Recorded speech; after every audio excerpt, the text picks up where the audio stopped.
어느 교회에 아주 젊은 나이에 과부가 되시고 또 홀로 외아들을 키우셨던 한 권사님이 계셨습니다.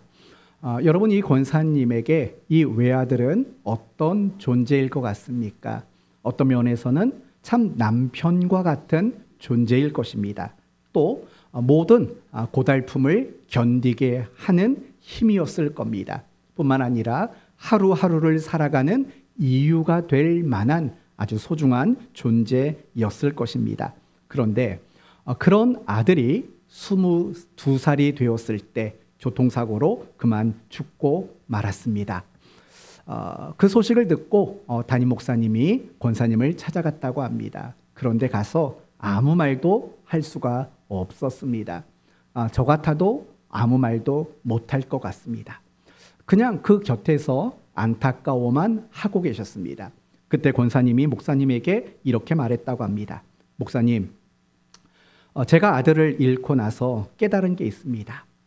하나님이 독생자를 이 땅에 보내셨을 때 그 마음이 어떨까 조금은 깨닫게 되었습니다.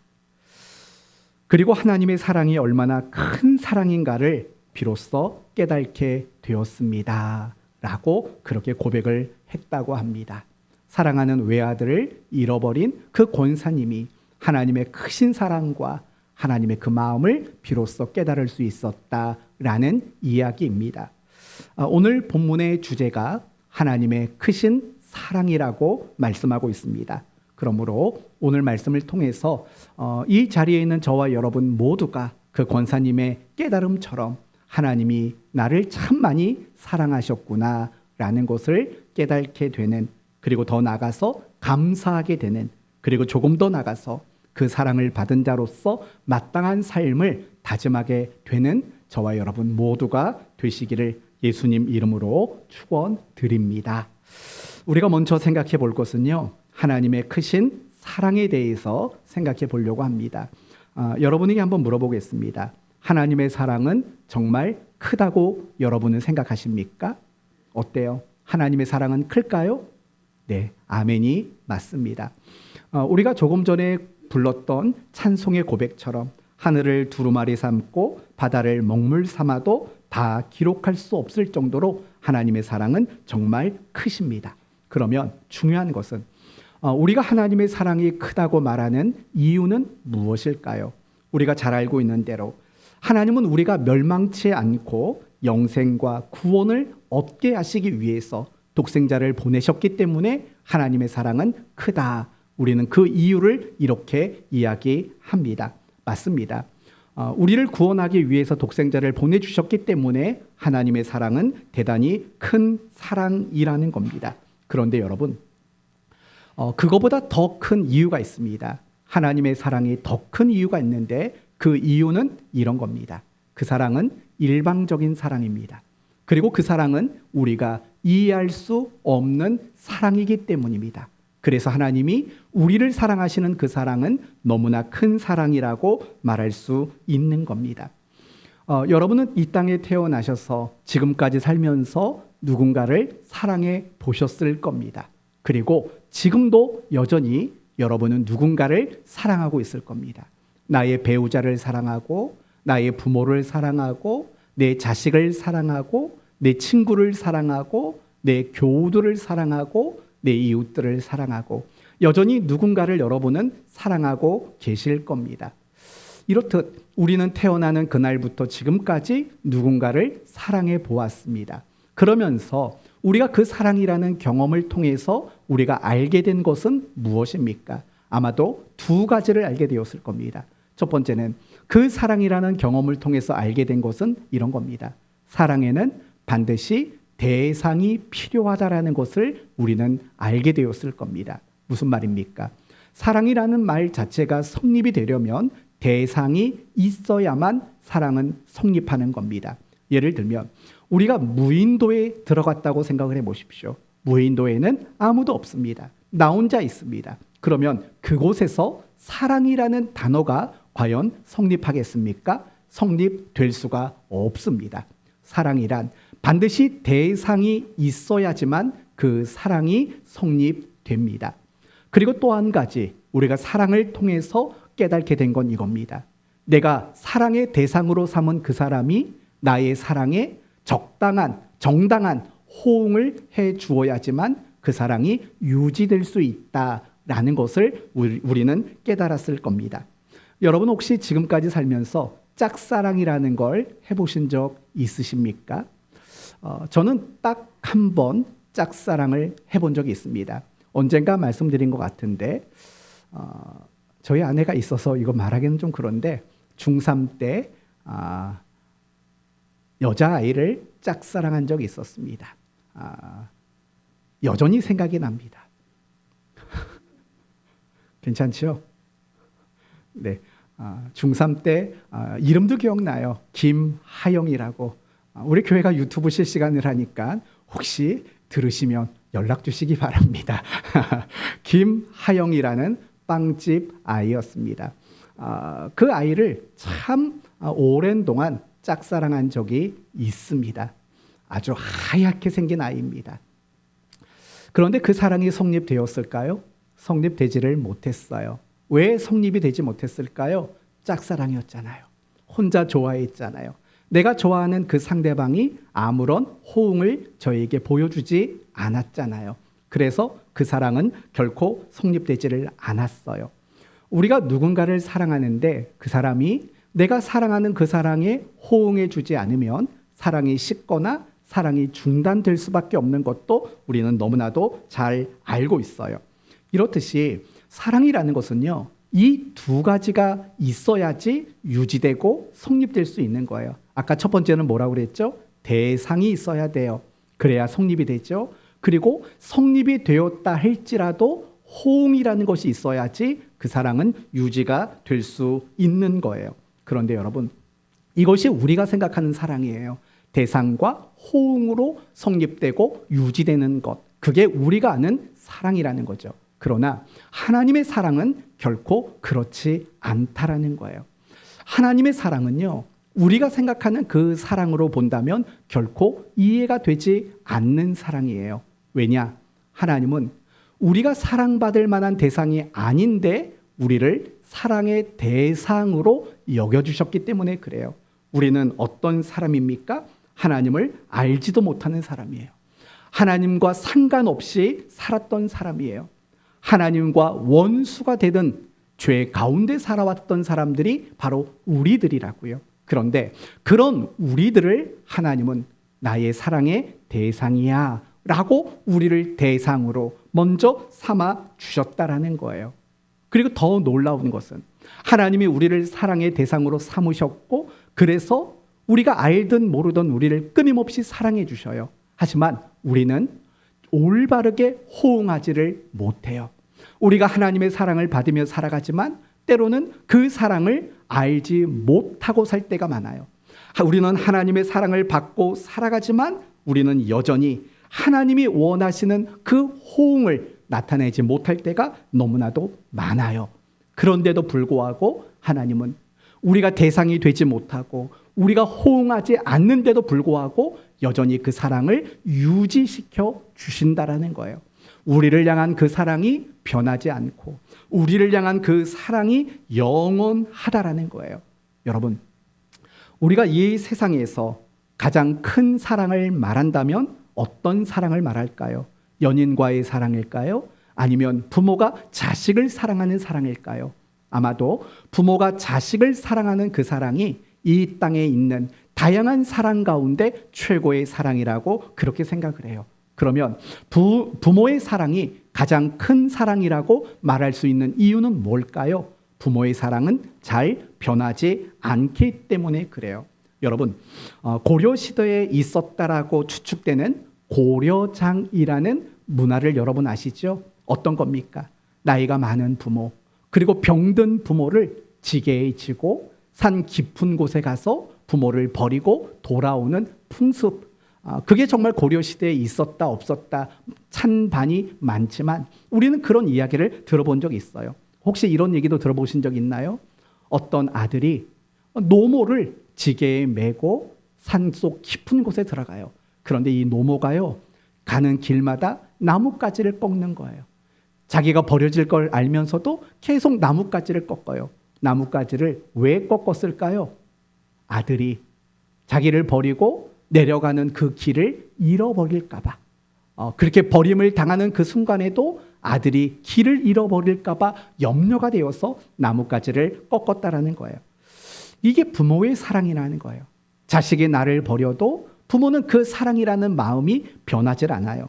아주 오래된 영화 중에요, 공공의 적이라는 영화가 있었어요. 그 영화에 보면 조규환이라는 악역을 맡은 사람이 있었어요. 이 사람이 어떤 사람이냐? 부모에게 유산을 물려받을 게 굉장히 많았던 사람이에요. 그런데 어느 날 부모가 이 조규환이라는 아들에게 뭐라고 말하냐면, 이 많은 재산 사회에 환원할 거다, 사회에 기부할 거다라고 이야기를 해요. 그 말을 듣고요, 이 아들이 화가 치밀어 오른 거예요. 그래서 부모에게 계속 따지는 거죠. 그게 말이나 됩니까? 그거 아들이 나에게 주셔야지 그걸 사회에 환원한다는 게 말이나 됩니까? 그러다가 부모와 갈등을 빚게 됩니다. 그럼 어떻게 됩니까? 어느 날 밤에 이 조규환이라는 아들이 부모가 사는 집에 몰래 찾아와서 칼로 수십 군데를 찔러서 부모를 다 죽인 겁니다. 그런데 부모를 죽이는 그 과정 속에요, 이 조규환이라는 아들의 손톱이 빠져버렸습니다. 근데 어떤 장면이 나오냐면, 죽어가는 어머니가 그 아들의 빠진 손톱을 삼켜버리는 겁니다. 그걸 왜 삼켰을까요? 혹시라도 나중에 경찰이 조사를 할 때 이 손톱을 보면 내 아들이 범인이라는 걸 발견하게 되지 않습니까? 그럼 검거가 되지 않습니까? 자기 아들이 살인자라는 것을 감춰주기 위해서 아들의 손톱을 죽어가면서도 삼키는 그 장면이 나오게 됩니다. 이것이 바로 부모의 사랑인 거죠. 어떤 상황에서도, 어떤 경우에서도 그렇게 달라지지 않고 변하지 않는 것, 이게 바로 부모의 사랑이라는 거예요. 하나님의 사랑은 이 부모의 사랑과 비교할 수 없다라는 거예요. 바로 이것이 우리가 하나님의 사랑이 크다라고 말하는 이유인 거예요. 우리는 하나님께 사랑받을 대상도 안 됐고, 그렇다고 사랑을 받으면서도 하나님께 호응하지도 않아요. 그런데도 우리를 향한 그 사랑이 눈꼽만큼도 달라지거나 변하지 않았다라는 거예요. 그 사랑이 멈추거나 중단된 적이 단 한 번도 없었다라는 이야기인 거죠.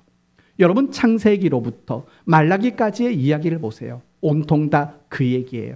아담과 하와는 하나님을 배반하고 불순종하고 죄인이 되었어요. 그리고 결국 이스라엘이라는 나라는 하나님을 배신하고 우상을 숭배하다가 결국은 멸망을 당하게 되고 말아요. 그런데 놀라운 것은 뭐냐? 아담으로부터 시작돼서 이스라엘의 멸망하는 그 시간까지 하나님은 그들을 사랑하는 그 마음이 눈꼽만큼도 달라지지 않았다라는 이야기예요. 오늘 본문을 보시겠어요? 16절 말씀을 보시면, 하나님이 세상을 이처럼 사랑하사 독생자를 주셨대요. 왜 주셨다고 말해요? 이는 그를 믿는 자마다 뭐하지 않고 멸망하지 않고 뭘 얻어요? 영생을 얻게 하려 하심이다라고 말을 해요. 무슨 말일까요? 모든 인간은 무엇을 받아야 마땅한 사람들이었다는 거예요? 멸망을 당해야 마땅한 사람들이었다라는 거예요. 그러나 하나님은 사람이 멸망당하지 않고 영생을 얻기를 원하셔서 우리에게 독생자 예수 그리스도를 보내주셨다라는 거예요. 여기서도 하나님의 그 사랑은 변하지 않았다라는 것을 우리에게 보여주고 있다라는 거예요. 사랑하는 성도 여러분, 하나님의 사랑은 변하질 않아요. 어떤 경우에도 달라지질 않는다고요. 그것을 사도 바울은 로마서 8장 31절 이하에 이렇게 말합니다. 그런즉 이 일에 대하여 우리가 무슨 말하리요? 만일 하나님이 우리를 위하시면 누가 우리를 대적하리요? 자기 아들을 아끼지 아니하시고 우리 모든 사람을 위하여 내주시니가 어찌 그 아들과 함께 모든 것을 우리에게 주시지 아니하겠느냐? 누가 능히 하나님께서 택하신 자들을 고발하리요? 의롭다 하시는 이는 하나님이시니 누가 정죄하리요? 죽으실 뿐 아니라 다시 살아나신 이는 그리스도 예수시니 그 하나님 우편에 계신 자요 우리를 위하여 간구하시는 자신이라. 누가 우리를 그리스도의 사랑에서 끊으리요? 환난이나 곤고나 박해나 기근이나 적신이나 위험이나 칼이랴. 기록된 바 우리가 종일 주를 위하여 죽임을 당하게 되며 도살당한 양같이 여김을 받았나이다 함과 같으니라. 그러나 이 모든 일에 우리를 사랑하시는 이로 말미암아 우리가 넉넉히 이기느니라. 내가 확신하노니 사망이나 생명이나 천사들이나 권세자들이나 현재의 일이나 장래의 일이나 능력이나 높음이나 깊음이나 다른 어떤 피조물이라도, 여기서부터 기억하세요, 우리 주 그리스도 예수 안에 있는 하나님의 사랑에서 그다음 뭐죠? 끊을 수 없느니라. 무슨 말인 것 같아요, 여러분? 우리의 못난 것도, 우리의 죄악됨도 하나님의 그 사랑이 멈추게 할 수 없다라는 거예요. 하나님의 그 사랑을 중단시킬 수 없다라는 말인 거예요. 왜냐? 하나님은 우리의 못난 것보다 크시고, 하나님은 우리의 부족하고 우리의 죄악보다도 크신 사랑을 가지고 계시기 때문이라는 거예요. 이런 하나님의 사랑, 그래서 우리는 하나님의 사랑이 너무나도 크다라고 말할 수 있다라는 겁니다. 그런데 중요한 것은 사실은 우리는 그 하나님의 크신 사랑을 이해할 수 없어요. 아니, 이렇게 말할 거예요. 하나님의 그 크신 사랑이 내가 느껴질 수 없습니다. 안 느껴집니다. 라고 생각이 드실 거예요. 그렇다면 하나님의 그 크신 사랑이 우리에게 느껴지지 않는 이유는 뭘까요? 저는 크게 두 가지라고 생각해요. 첫 번째는 내가 사랑에 대해서 생각하는 기대가 다르기 때문에 그래요. 예를 들면 이런 겁니다. 만약에 하나님이 나를 사랑하신다면 이렇게 해주셔야지 라고 우리가 나름대로 설정해 놓은 기준이 있다는 거예요. 그런데 하나님은 우리를 사랑하실 때 우리가 원하는 방식대로 사랑해 주질 않으세요. 하나님은 참 사랑이라는 방식대로 우리를 사랑해 주시는 거예요. 그래서 내가 기대하는 사랑의 방식과 하나님이 주시고자 하는 사랑의 내용이 다르기 때문에 우리는 그걸 사랑이라고 느끼지 않는 거죠. 마치 이런 것 같은 것 같아요. 자식이 어렸을 때는요, 부모가 아무리 사랑을 해줘도 그걸 사랑이라고 생각하지를 않는 것 같아요. 저희 딸이 그래요. 어느 날 배가 아프대요. 아침에. 그래서 뭐라고 그랬냐? 그래도 참고 학교 가야지. 그랬더니 뭐라고 그러냐면 아빠는 날 사랑하지 않는 것 같대요. 아니, 학교 가라고 말하는데 아빠가 날 사랑하지 않는 것 같대요. 사랑하면 어떻게 그렇게 말할 수 있느냐라는 뜻이에요. 딸이 배 아프다라는데 사랑하면 학교 가라고 하면 안 되지 라고 자기 나름대로의 기준이 있는 거예요. 그러니까 사랑이라고 느껴지질 않는 거죠. 마찬가지인 것 같아요. 내가 하나님이 나를 사랑하시면 고난도 주시면 안 되지, 슬픔을 주면 안 되지, 눈물을 주시면 안 되지 라고 내가 정해놓은 기준이 있는 거예요. 그 기준에 합당하지 않으면 하나님은 나를 사랑한다라고 느끼지를 못한다라는 거예요. 바로 그것 때문에 하나님의 사랑이 너무나 큰데도 불구하고 우리는 그 사랑을 느끼고 깨달지 못할 때가 많다라는 거예요. 또 한 가지 이유가 있어요. 그건 뭐냐? 하나님의 사랑이 너무 크기 때문에 우리는 그 사랑을 모른다라고 말할 수 있는 거예요. 여러분 살다 보면은요, 어떤 사람의 마음이 이해가 될 때가 있나요, 없나요? 누군가의 마음이, 누군가의 모습이 이해가 될 때가 있어요. 왜 누군가가 이해가 될까요? 그 사람과 내가 수준이 같기 때문에 이해가 돼요. 때로는 내가 어떤 사람을 보면서 저 사람은 이해가 되지 않아 라고 생각이 들 때가 있어요. 그럼 왜 그때는 또 이해가 안 될까요? 그 사람의 수준과 나의 수준이 내가 높든 그 사람이 높든 간에 그게 다르기 때문에 그래요. 예를 들면 바둑이라는 걸로 예를 들어 볼게요. 바둑을 두다 보면 고수들은 포석이라는 것을 잘 둬요. 그러나 이 바둑을 못 두는 초수들은요, 고수가 왜 바둑알을 거기다 뒀는가를 하나도 이해하지 못하는 것과 마찬가지라는 거예요. 수준이 다르기 때문에 상대방을 이해하지 못하는 거예요. 마찬가지라고 저는 생각해요. 하나님은 제가 여러분에게 늘 말씀드리는 게 있지 않습니까? 하나님은 우리가 이해해야 되는 대상이 아니라고 말씀을 드렸지 않습니까? 하나님은 우리가 이해할 수 있는 존재가 아니라고 말씀드렸지 않습니까? 그렇기 때문에 그런 하나님이 우리를 사랑하시는 것을 우리의 수준에서 그 사랑을 이해하려고 하는 것 자체가 사실은 불가능한 일일 수도 있습니다. 다만 하나님이 우리에게 은혜를 주시고 우리에게 믿음이라는 걸 주셔서 그 사랑을 깨닫게 하시고 그 사랑을 믿어지게 하는 거지, 그걸 우리가 이성과 지식으로 그것을 이해할 수는 없다라고 말할 수 있다라는 거예요. 사랑하는 성도 여러분, 그래서 하나님의 사랑은 너무나 큰 사랑이라고 말할 수 있는 거예요. 대상이 될 수 없는 우리를 대상을 삼으셨고, 그런데 호응하지 않는데도 불구하고 우리를 향한 그 사랑을 유지하고 멈추거나 중단하지 않는 그것이 바로 하나님의 가장 크신 사랑이라는 증명이라는 겁니다. 그러므로 우리는요, 하나님의 이러한 사랑을 믿고 감사하는 자가 되어야 되는 거예요. 그러나 우리가 하나님의 그 사랑을 믿고 감사하는 것으로 멈추면 안 돼요. 이제 여러분이 하셔야 될 일이 두 가지가 있어요. 첫 번째는 이제 여러분도 하나님을 사랑의 대상으로 삼으셔야 한다라는 거예요. 제가 여러분에게 이렇게 말씀을 드리는 이유가 뭐냐면, 정말 많은 그리스도인들 중에서는요, 하나님을 사랑의 대상으로 삼지 않는 분들이 있어요. 하나님을 그럼 어떻게 여기느냐? 하나님을 내가 원하는 것을 이루기 위한 어떤 수단이나 어떤 방법으로 삼는 그런 그리스도인들도 사실은 너무나도 많아요. 그러나 물론 하나님은 우리를 도우시는 분이시고 하나님은 우리에게 힘이 되어주시기를 원하시는 분이세요. 그러나 하나님이 우리에게 가장 바라시는 것은 다른 게 아니에요. 우리 모두가 하나님을 사랑의 대상으로 삼기를, 그래서 날마다 하나님을 사랑하는 사람이 되기를 하나님은 너무나도 원하고 있다라는 거예요. 그럼 여러분은 어떻습니까? 여러분에게 하나님은 내가 정말 사랑해야 될 대상이십니까? 그래서 날마다 하나님을 내 사랑의 대상으로 삼고 날마다 하나님을 사랑하는 그 일들을 하고 계십니까? 그럼 제가 여러분에게 이렇게 묻는다면 어떻게 대답하시겠습니까? 여러분은 하나님을 사랑하십니까? 어떻게 대답하시겠어요? 아멘이라고 대답하시겠어요? 그럼 저는 여러분에게 한 번 더 물어보겠습니다.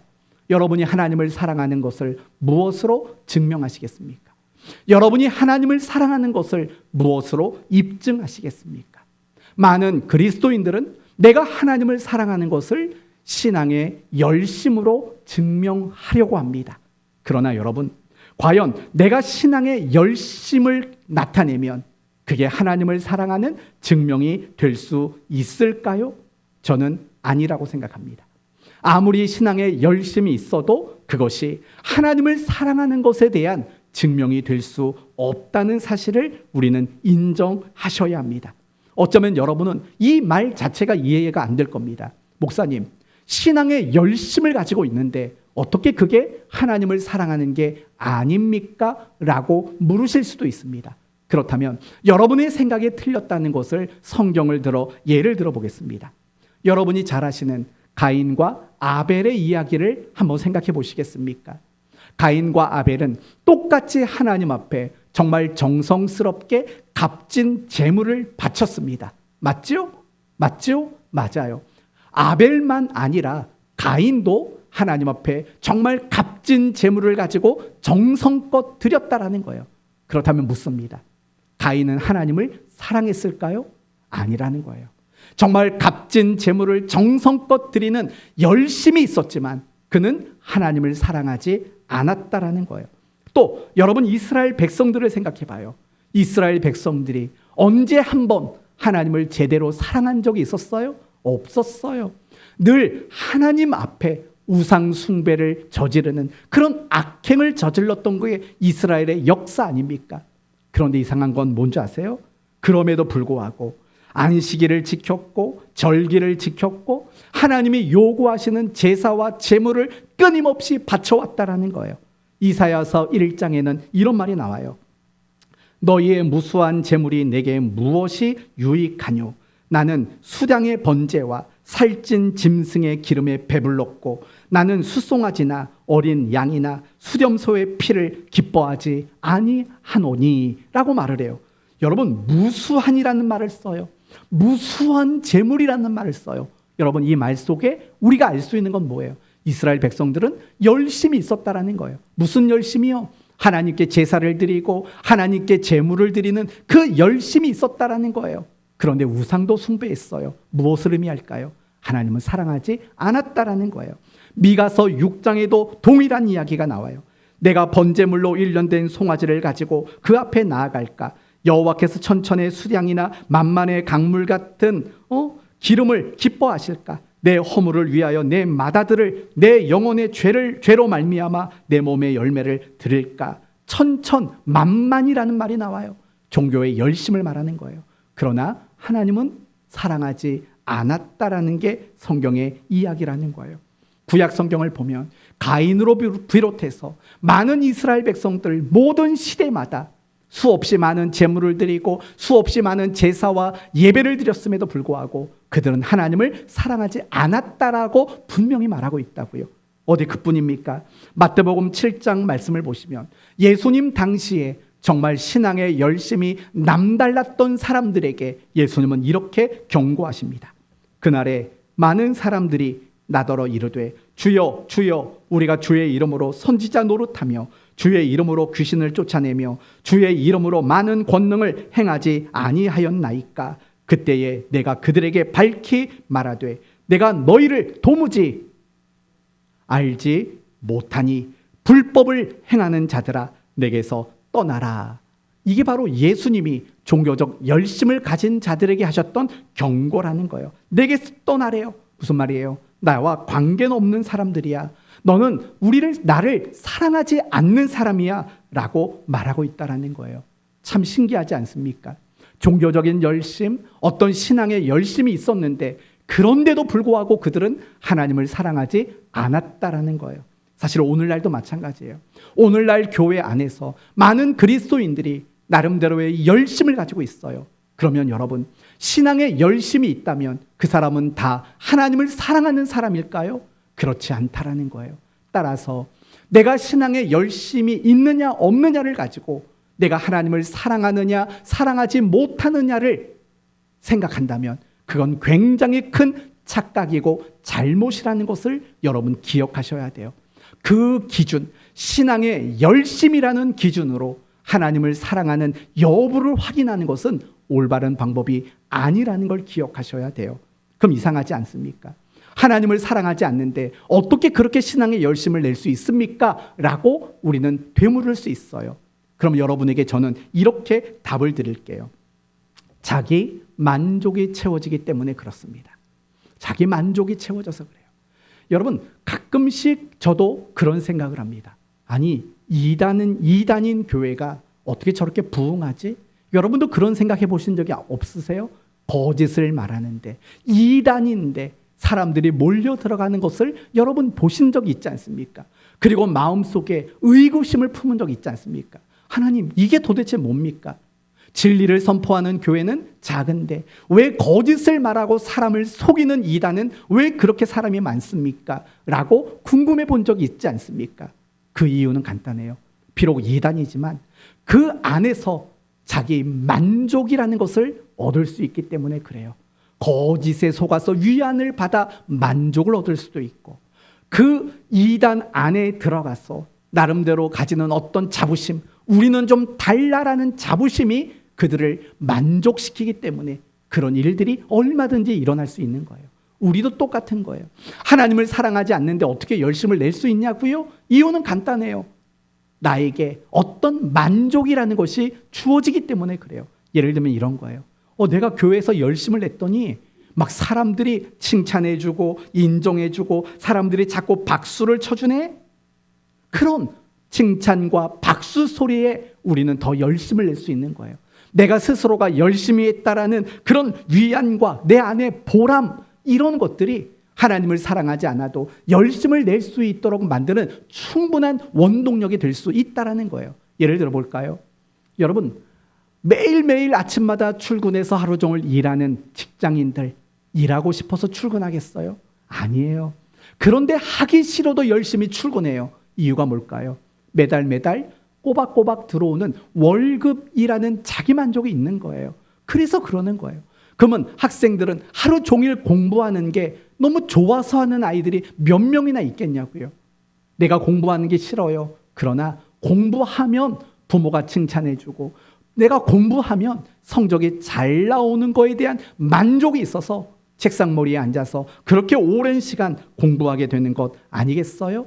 이렇듯이 자기 만족이라는 것이 있다면 하나님을 사랑하지 않아도 누구나 신앙의 열심을 낼 수 있다라고 말할 수 있는 거예요. 그렇기 때문에요, 우리가 신앙에 열심이 있다라는 거, 그걸 가지고 내가 하나님을 사랑하는가 아닌가를 증명할 수 없다는 것을 인정하셔야 돼요. 그렇다면 내가 하나님을 사랑의 대상으로 삼고 내가 그 하나님을 사랑하는 방법은 무엇일까요? 성경은 분명히 말해요. 요한복음 요한 1서 5장 3절에 하나님을 사랑하는 것은 이것이니 우리가 그의 계명을 지키는 것이라. 그의 계명은 무거운 것이 아니로다 라고 말을 해요. 여러분, 우리가 하나님을 사랑하는 증명이 뭐래요? 내가 하나님을 사랑한다라는 방법이 뭐라고 말해요? 그의 계명을 지키는 거라고 말을 해요. 순종하는 거라고 말을 해요. 그러면서 뭐라고 말하냐면 계명은 무거운 것이 아니라고 말을 해요. 무슨 뜻일까요? 계명은요, 하나님 말씀에 대한 순종은요, 무엇에 따라서 무거워질 수도 있고 가벼울 수도 있다라는 거예요. 하나님께 대한 순종은요, 무엇에 따라서 어려울 수도 있지만 너무 쉬운 거일 수도 있다라는 거예요. 그러면 그 무엇이란 뭘까요? 하나님을 사랑하는 마음이라는 거예요. 내가 하나님을 사랑하는 마음이 크면 클수록 순종이라는 것 자체가 어렵지 않다라는 거예요. 그러나 내가 하나님을 사랑하는 그 마음이 작으면 순종하는 것이 그만큼 어려워진다라는 거예요.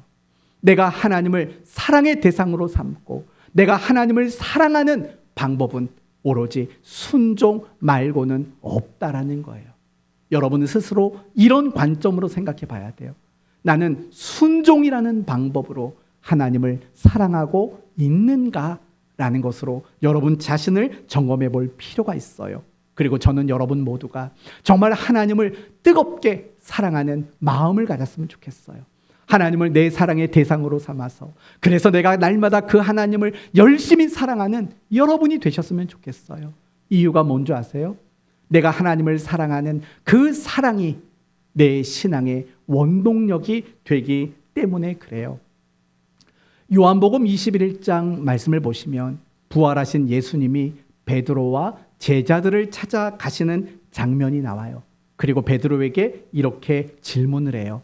내가 나를 사랑하느냐라고 질문을 해요. 중요한 건 뭐냐? 내 양을 먹이라고 먼저 말씀하지 않으셨고 내가 나를 사랑하느냐라고 먼저 질문하셨다는 게 중요한 거예요.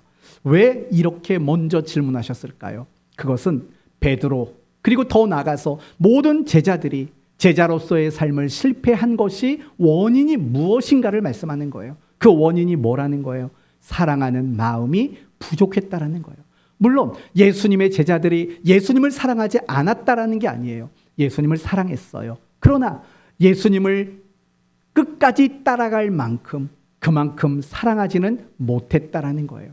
결국 제자로서 그들이 실패한 것은 다른 문제가 아니라 사랑하는 마음의 그 깊이의 문제가 있었기 때문이라는 거예요. 그래서 예수님은 제자들을 만났을 때 그리고 베드로 앞에서 네가 나를 사랑하냐라고 먼저 질문하셨다라는 거예요.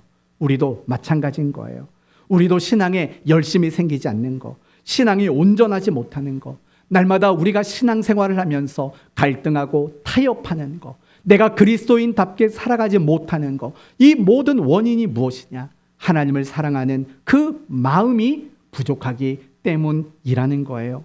그래서 우리가 하나님을 사랑하는 그 마음을 가지는 일들은 너무나도 중요하다라는 거예요. 그러므로 성도 여러분, 하나님이 우리를 사랑의 대상으로 삼고 우리가 호응하지 못했지만 그래도 변함없이 우리를 사랑하셨다면 여러분 모두도 하나님을 대상으로 삼으시고 날마다 그 하나님을 순종으로 사랑하기를 바랍니다. 끝으로 여러분이 하셔야 될 일이 한 가지가 더 있어요. 그것은 무엇이냐면 하나님이 여러분을 사랑하신 것, 그 사랑에 여러분이 호응하는 일들을 반드시 하셔야 된다는 거예요. 그러면 내가 어떻게 하나님의 사랑에 호응할 수 있을까요? 요한 1서 4장을 보면 이렇게 말을 합니다. 사랑하는 자들아, 하나님이 이같이 우리를 사랑하셨은즉 우리도 서로 사랑하는 것이 마땅하니라 라고 말을 해요. 하나님이 우리를 사랑해 주셨어요. 거기에 우리는 호응해야 돼요. 어떤 방법으로요?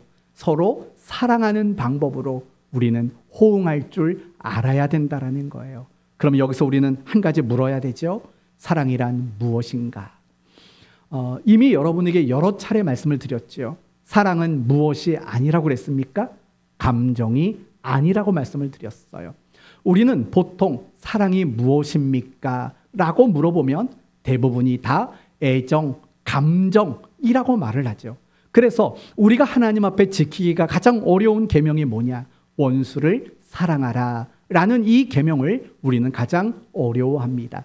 그러나 사실은요, 우리가 원수를 사랑하는 것은 그렇게 어려운 일이 아닙니다.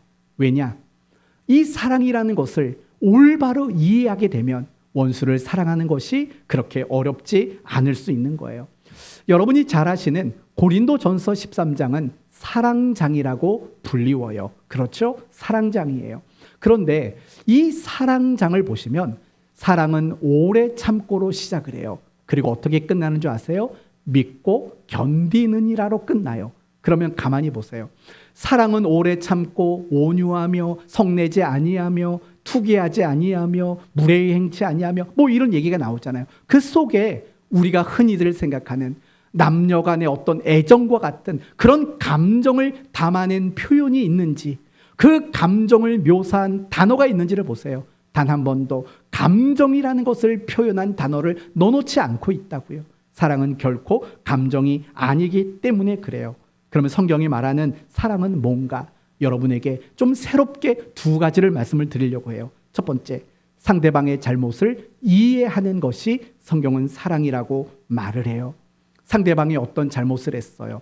상대방이 어떤 실수를 했어요. 그 사람을 비난하고 정죄하지 않는 거예요. 그리고 이렇게 생각해 주는 거예요. 그 사람이 몰라서 그러는 거야 라고 생각하고 이해해 주는 것. 그게 성경이 말하는 사랑이에요. 여러분, 누가복음 23장을 보면 예수님이 십자가에 못 박혀서 있었을 때 그때 이야기를 소개하는데 이런 이야기를 소개해요. 사람들이 예수님을 조롱해요. 사람들이 예수님 앞에 침을 뱉어요. 그 강도 하나는 예수님을 모욕하고 저주를 했어요. 그때 예수님이 하셨던 정말 아름다운 말이 뭔지 아십니까? 이렇게 말씀하셨어요. 아버지, 저들을 사하여 주옵소서. 자기들이 하는 것을 알지 못함이니이다. 그게 사랑이라는 거예요. 우리는 인생을 살다 보면 누군가 내 곁에 있는 사람들이 뭔가 잘못하고 뭔가 실수를 해요. 그런데 우리는요, 누가 잘못하고 실수를 하면 대본에 우리는 비난하고 정죄하는 생각을 갖는다고요. 그게 사랑이 없다라는 뜻이에요.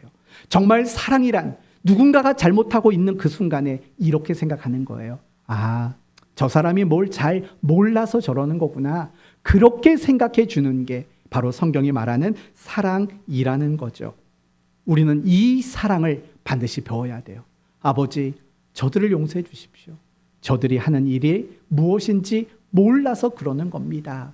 이 마음을 품고 살아가는 게 바로 성경이 말하는 사랑인 거예요. 두 번째, 성경이 말하는 사랑이 뭐냐?